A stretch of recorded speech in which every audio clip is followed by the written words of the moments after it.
SummerSlam was a pivotal PLE for WWE in 2026. And I think a lot of people would say they hit a home run. However, some individual performers either did really good or really bad. And by that, I don't necessarily mean winning or losing, but some wrestlers' stock has went way up and some have went way down. So that's what we're going to talk about in this video. Let's get into it. We'll start off by talking about the winners of SummerSlam. I'm not going to talk about every single person that was at SummerSlam, but just the major winners and major losers. I think the biggest winner is Kevin Owens, returning after well over a year of being injured, had the possibility of never coming back, got an absolutely unbelievable pop when he did come back, became the #1 contender for the undisputed WWE Championship. I mean, if you are Kevin Owens, there is absolutely nothing to complain about. And not only was this a huge win for Kevin Owens, it was a huge win for us, the fans,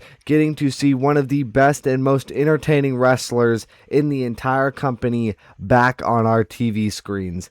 And he had a really solid match in the process. Nothing to complain about if you're Kevin Owens. Now, the next one is Sami Zayn. And I know he might not seem like a winner here, but hear me out. Sami Zayn's whole entire character is getting robbed of opportunities, especially since he is the last good guy in his eyes. It's about him going into this downward spiral of going crazy, and this loss is going to help that character a lot. It is going to send him even further down the spiral, and it might make Sami Zayn even more entertaining going into the future, and where I do eventually think he'll win the world title, but I do think it was a good idea to delay it and have him go further down a spiral.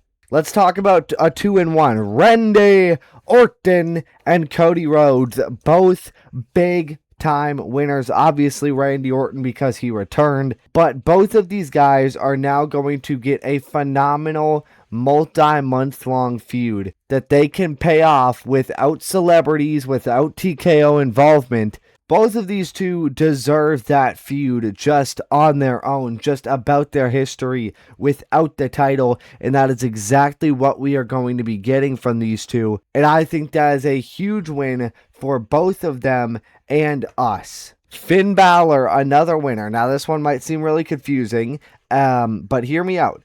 A lot of people have been thinking that Finn Balor has been getting a push. I don't think that getting 3 wins is a push. I get it. It's Finn Balor, who usually loses 30 matches in a row, but still, it's 3 wins.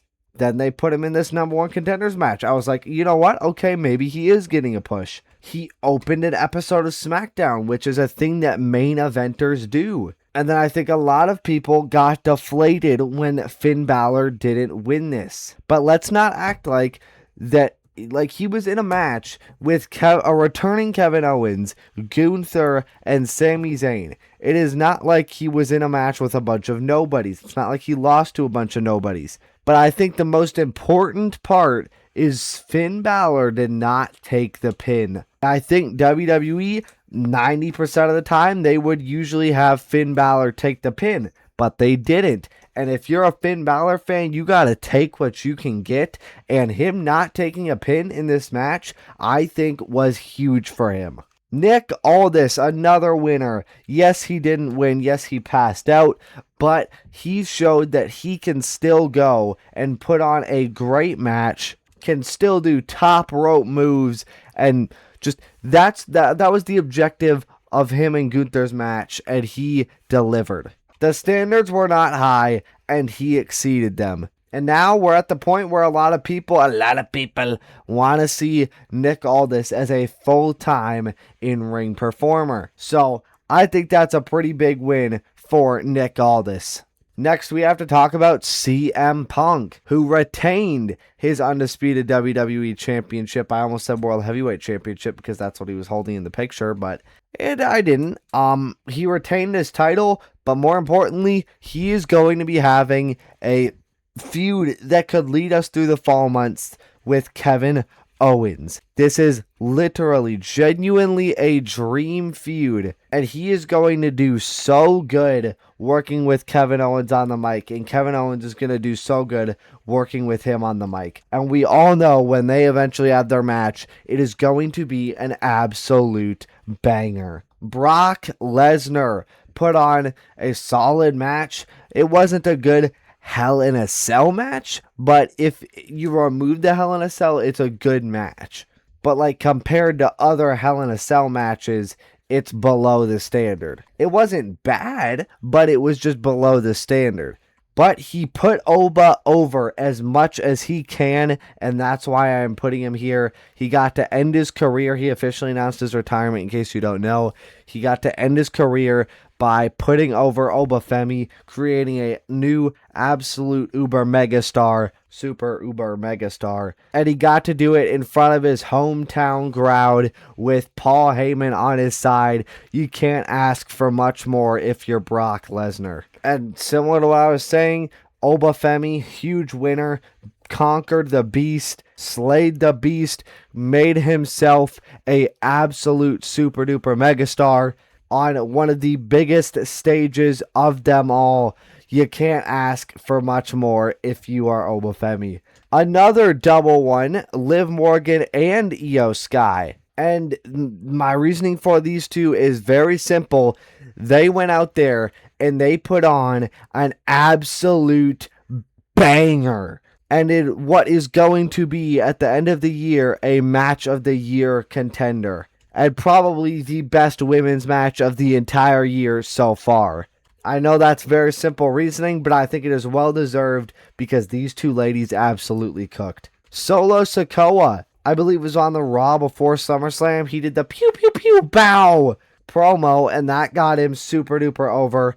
And him running it back at SummerSlam, doing the yeet, just got him even more over. And it seems like it kind of cemented the fact that the full-on babyface Solo Sikoa run is here, and I think that is huge for him, and it's going to be great, and we're going to love it. It's going to be super duper entertaining. Royce Keys, who had just a really solid performance at SummerSlam. That's the reason I'm putting him on here.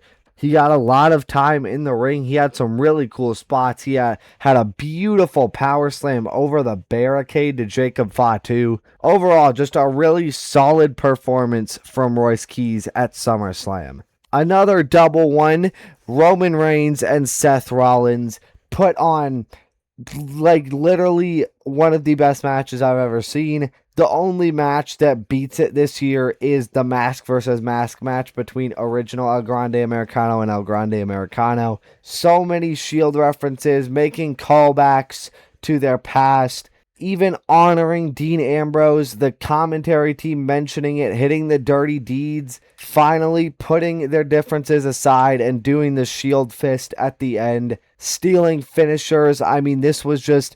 it was incredible, and even though Seth Rollins lost, I think this was huge for both of them, and there really is no real loser here.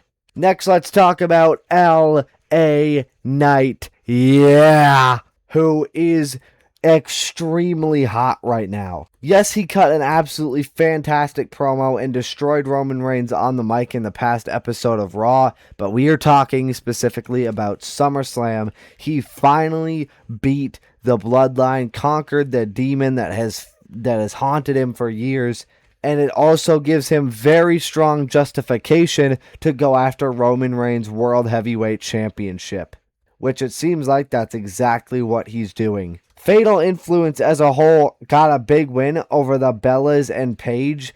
Don't really need to say much more. They just got a big win over three absolute women's wrestling legends, or just wrestling legends in general.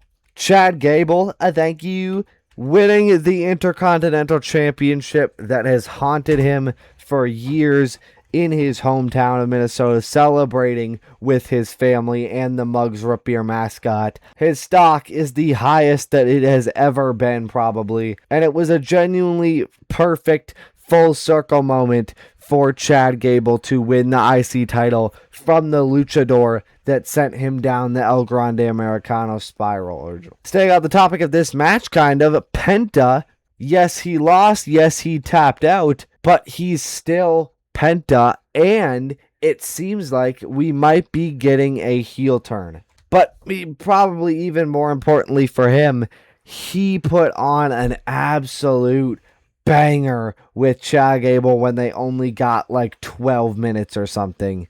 Next, we have to talk about Trick Williams, and the reason I have him on here is because, yes, he lost the U.S. title, but he seemingly is going to be moving on to bigger and better things. Possibly Tricky in the Bank, possibly just going to the main event scene, but it seems like he is going to be doing bigger things and better things, and that's obviously a huge win for Trick Williams.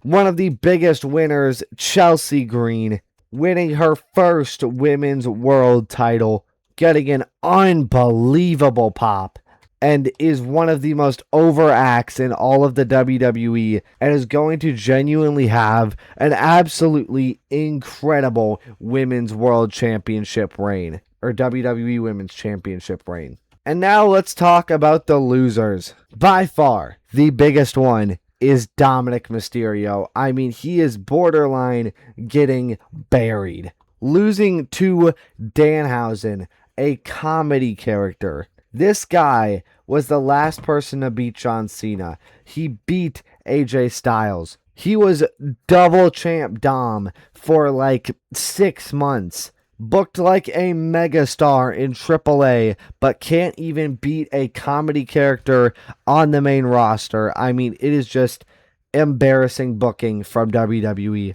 especially considering the fact that he is less than a month away, or I think is like a month away, a little over a month away, from one of the biggest matches in AAA history, El Grande Americano versus Dominic Mysterio. And then having him take a pin right after on the Monday Night Raw after SummerSlam too, just unbelievable. Gunther, yeah, he beat Nick Aldis, but the fall off is crazy. He was wrestling what most people view as a general manager. So when you go from retiring John Cena and AJ Styles and Goldberg to that, I don't think you can be a winner. And lastly, but certainly not least, the Bella Twins turned heel on Paige, and Brie Bella gets injured, broken scapula. Recovery time is, I believe, 6 to 12 weeks. Just so unfortunate for the Bellas. Nikki Bella gets injured. You wait for her to come back. She finally comes back, and then Brie Bella gets injured. Genuinely just so unfortunate. And I really hope Brie heals as soon as possible. But that is going to be it for this video. Let me know if you want to see more videos like this for premium live events. Thank you all so much for watching. Like and subscribe if you want, and